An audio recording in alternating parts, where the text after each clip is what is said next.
Welcome back. ಬೆಳಗ್ಗೆ CBI ಶಾಕ್ಗೆ ಗುರಿಯಾಗಿದ್ದಾರೆ DK. Shivakumar ಮತ್ತು ಅವರ ಇಡೀ ಅವ್ರ ಕಡೆಯವರು. 15 ಕಡೆ ರೇಡ್ ಆಗಿದೆ.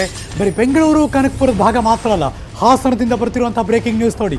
ಡಿ.ಕೆ. ಶಿ ಅವರ ಆಪ್ತ ಸಚಿನ್ ನಾರಾಯಣ್ಗೂ ಕೂಡ ಸಿಬಿಐ ಶಾಕ್. ಸಚಿನ್ ನಾರಾಯಣ್ ಹಾಸನ ಮನೆ ಮೇಲೆ ದಾಳಿ ನಡೆಸಲಾಗಿದೆ. ಡಿ.ಕೆ. ಶಿ ವ್ಯವಹಾರಗಳಲ್ಲಿ ಸಚಿನ್ ಪಾಲುದಾರರು. Breaking news.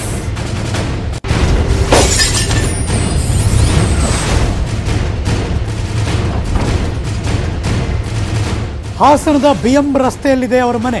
ಆ ಮನೆ ಮೇಲೆ ರೇಡ್ ಆಗಿದೆ. ಕಾಂಗ್ರೆಸ್ನ ಬಿ ಶಿವರಾಮ್ ಅಳಿಯ ಸಚಿನ್ ನಾರಾಯಣ್.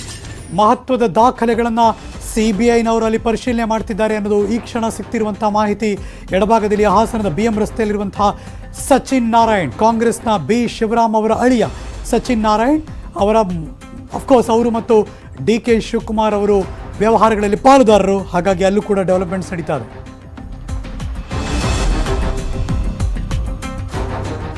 ಈ ಸಿಬಿಐ ದಾಳಿ ಏನು ನಡೆದಿದೆ, ಇದು ಕಾನೂನಾತ್ಮಕ ಕ್ರಮ ಅಲ್ಲ, ರಾಜಕೀಯ ಪ್ರೇರಿತವಾಗಿ ನಡೆದಿರುವಂತಹ ದಾಳಿ ಇದು.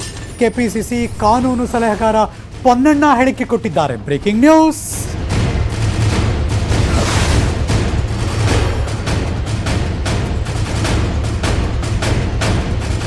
ಇದನ್ನ ಸಿಬಿಐ ಅಧಿಕಾರಿಗಳು ಮಾಡಬಾರದು. ಸಿಬಿಐ ತನಿಖೆಗೆ ಆಕ್ಷೇಪಣೆ ಸಲ್ಲಿಕೆ ಮಾಡಲಾಗಿತ್ತು. ಇಂತಹ ಸಂದರ್ಭದಲ್ಲಿ ದಾಳಿ ಮಾಡಿದ್ದಾರೆ, ಇದನ್ನು ಪ್ರಶ್ನಿಸಿ ನಾವು ಕೋರ್ಟ್ ಮೊರೆ ಹೋಗ್ತೀವಿ ಅನ್ನೋದು ಕೆಪಿಸಿಸಿಯ ಕಾನೂನು ಸಲಹೆಗಾರರಾದಂಥ ಪೊನ್ನಣ್ಣ ಅವರು ಮಾತಾಡಿದ್ದಾರೆ. ಮೊದಲನೇದಾದ ಕ್ರಮ ಏನಂತ ಹೇಳಿದ್ರೆ, ರಾಜ್ಯ ಸರ್ಕಾರ ಅವ್ರಿಗೆ ಸಿಬಿಐನವ್ರಿಗೆ ತನಿಖೆ ಮಾಡಲಿಕ್ಕೆ ಅನುಮತಿ ನೀಡಬೇಕು. ಆ ಅನುಮತಿಯನ್ನು ಕೊಟ್ಟಿರುವಂತಹ ಕ್ರಮವನ್ನು ಈಗಾಗಲೇ ಉಚ್ಚ ನ್ಯಾಯಾಲಯದಲ್ಲಿ ಅದನ್ನ ಪ್ರಶ್ನಿಸಿ ರಿಟ್ ಅರ್ಜಿಯನ್ನು ಸನ್ಮಾನ್ಯ ಡಿ.ಕೆ. ಶಿವಕುಮಾರ್ ಅವರು ಸಲ್ಲಿಸಿ ಅದರಲ್ಲಿ ಒಂದು ತಡೆಯಾಜ್ಞೆ ಕೂಡ ಕೊಟ್ಟಿದ್ದಾರೆ. ಏನು ಹೇಳ್ತಾರೆ ಹೈಕೋರ್ಟ್ ಅಂತ ಹೇಳಿದ್ರೆ, ಯಾವುದೇ ಡು ನಾಟ್ ಪರ್ಸಿಪಿಟೇಟ್ ಅಂದರೆ ಯಾವುದೇ ಒಂದು ಕ್ರಮವನ್ನು ಇದರ ಆಧಾರಿತವಾಗಿ ನಡೆಸಬೇಡಿ ಅಂತ ಹೇಳ್ತಾರೆ. ಆ ಆರ್ಡರ್ನ ಕೂಡ ಎಕ್ಸ್ಟೆನ್ಷನ್ ಕೂಡ ಆಗಿದೆ. ಈಗ ಅಂತ ಒಂದು ಸಂದರ್ಭದಲ್ಲಿ ಈ ದಾಳಿ ನಡೆಸೋದು ಇದು ರಾಜಕೀಯ ಪ್ರೇರಿತವಾದದ್ದಲ್ಲದೆ ಇನ್ನೇನಾಗ್ಬಿಟ್ಟು ಅಂತ ನನ್ನ ಪ್ರಶ್ನೆ. ಉಪಚುನಾವಣೆಗೂ ಇದಕ್ಕೆ ನೇರವಾದಂಥ ಸಂಬಂಧ ಇದೆ. ಇದು ಕಾನೂನಾತ್ಮಕವಾದಂಥ ಕ್ರಮ ಅಲ್ಲ, ಇದು ರಾಜಕೀಯ ಪ್ರೇರಿತವಾದಂಥ ಕ್ರಮ.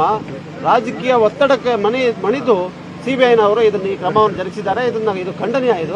ಇದು ಕೋರ್ಟ್ನಲ್ಲಿ ನೀಡಿರುವಂತಹ ಆದೇಶಕ್ಕೆ ವಿರುದ್ಧವಾಗಿ ನಡ್ಕೊಂಡಿದ್ದಾರೆ. ಸೂಕ್ತವಾದಂತಹ ಕ್ರಮ ನಾವು ಕೋರ್ಟ್ನಲ್ಲೇ ಜರುಗಿಸ್ತೀವಿ ಅಂತ ಹೇಳಿ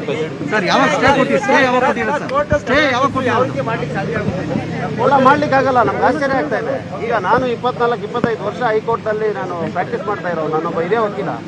ನನ್ಗೆ ಆಶ್ಚರ್ಯ ಆಗ್ತಾ ಇದೆ ಯಾವ ರೀತಿ ಇದು ಮಾಡ್ತಾ ಇದ್ದಾರೆ ಅಂದ್ರೆ, ಈ ಮಟ್ಟಕ್ಕೆ ಇಳಿತದೆ ಒಂದು ರಾಜಕೀಯ ಅಂತ ಹೇಳೋದು ನನಗೆ ನಂಬಲಿಕ್ಕೆ ಆಗ್ತಾ ಇದೆ.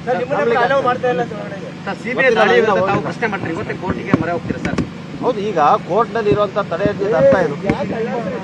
CBI Delhi special police establishment act ಕೆಳಗಡೆ ಕ್ರಮ ಜರುಗಿಸ್ತದೆ.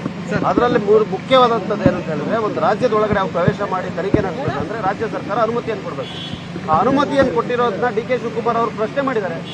ಪ್ರಶ್ನೆನಲ್ಲಿ ಕೋರ್ಟ್ ಹೇಳ್ತಾರೆ ಡು ನಾಟ್ ಪರ್ಸಿಪಿಟೇಟ್ ಅಂತ ಹೇಳಿದ್ರೆ ಅರ್ಥ ನನಗಾಗೋ ಅರ್ಥ ಅಂತ ಹೇಳಿದ್ರೆ ಈ ಕ್ರಮ ಅವ್ರು ಜರುಗಿಸಬಾರ್ದು. ಕೋರ್ಟ್ನಲ್ಲಿ ಹೋಗಿ ಅದನ್ನು ತೆರವುಗೊಳಿಸಿ ಕೋರ್ಟ್ನ ಅನುಮತಿ ತಗೊಂಡು ಏನು ಬೇಕಾದ್ರೆ, ಈಗ ಮುಕ್ತವಾದಂಥ ತನಿಖೆಗೆ ಯಾರು ಕೂಡ ಹಸ್ತಕ್ಷೇಪ ಮಾಡೋಕ್ಕಾಗಲ್ಲ. ಮಾಡಲಿ, ನ್ಯಾಯಬದ್ಧವಾದಂಥ ತನಿಖೆಗೆ ನಾವು ಬೇಡ ಅಂತೀಗ ಮಾಡಬೇಕು. ನ್ಯಾಯಬದ್ಧವಾಗಿ ತನಿಖೆ ಮಾಡಿ. ರಾಜಕೀಯ ಪ್ರೇರಿತವಾಗಿ ಚುನಾವಣೆಗೆ ನೇರವಾದಂಥ ಸಂಬಂಧ ಇರುವಂಥ ಸಂದರ್ಭದಲ್ಲಿ ಇದು ಮಾಡ್ತಾ ಇದ್ದಾರೆ. ಗೊತ್ತಾಗ್ತಾ ಇಲ್ಲ, ನನಗೆ ಗೊತ್ತಾಗ್ತಾ ಇಲ್ಲ. ಈಗ ನಮಗೆ ಗೊತ್ತಿರೋ ಹಂಗೆ ಮಾಹಿತಿ ಇರೋ ಪ್ರಕಾರ ಒಂದೇ ಒಂದು ಪ್ರಕರಣ ಇತ್ತು. ಆ ಪ್ರಕರಣದ ಈ ಅನುಮತಿ ಕೊಟ್ಟಿರುವಂಥ ಪ್ರಕರಣ ಅದು ಪ್ರಕರಣ ಅಂತ ಇದೆ. ಯಾವ ಪ್ರಕರಣ ಕೂಡ ದಾಖಲಾಗಿಲ್ಲ. ಆದರೆ ನಾನು FIR ದಾಖಲಾದ್ಮೇಲೆ ಬರ್ಬೇಕು ಅವರು ನಾನು ಹೇಳ್ತಾ ಇಲ್ಲ. ಬಟ್ ಅವ್ರು ಬಂದಿರೋದಕ್ಕೆ ಅನುಮತಿ ಏನು ಕೊಟ್ಟಿದ್ದಾರೆ ಸರ್ಕಾರ, ಅದ್ರ ವಿರುದ್ಧ ಒಂದು ನ್ಯಾಯಾಂಗ ವ್ಯವಸ್ಥೆ ಇದೆಯಲ್ಲ, ಅದಕ್ಕೊಂದು ಗೌರವ ಕೊಡೋದು ಬೇಡವಾ? ಸಿಬಿಐ ಪ್ರೊಸೀಡಿಂಗ್ಸ್ಗೆ ಕಂಪ್ಲೀಟ್ ಆಗಿ ತಡೆಯಾಜ್ಞೆ ತಗೊಂಡಿದ್ರಿ. ಸಿಬಿಐ ಪ್ರೊಸೀಡಿಂಗ್ಸ್ ತಡೆಯಾಜ್ಞೆ ಅಲ್ಲ, ಸಿಬಿಐ ರಾಜ್ಯದ ಒಳಗಡೆ ಬರ್ಬೇಕಂದ್ರೆ ಕಾನೂನು